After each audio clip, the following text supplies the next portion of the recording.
आइए सर आइए। लास्ट तक देखो गाइस। अरे ओ मैडम, ये कैसी पतली सी गली में दुकान खोल रखी है आपने? क्या परेशानी आई आपको?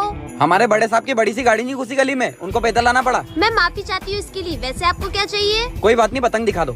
कितने वाली दिखाऊं? साहब से पैसों की बात कर रही हो? तुम्हारी दुकान खरीद देंगे। ये तो बहुत रईस लग रहा है। कितनी निकाल दूं पतंग? साहब कितनी पतंग लेना है? 10,000 पतंग ले लो।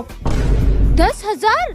ठीक है, कौन सी निकाल दूं? साहब 10,000 पतंग ले तो ले, लेकिन पहले टेस्ट करना पड़ेगा ना कौन सी पतंग अच्छी उड़ रही है।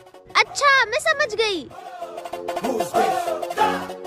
ये लो, आप ये सारी पतंग ले जाओ। इसमें से जो भी पतंग अच्छी उड़े आप वो कल ले जाना। अरे साहब आप क्यों डाल रहे हो जेब में हाथ? रुको मैं दे देता हूँ। कितने की है ये पतंग?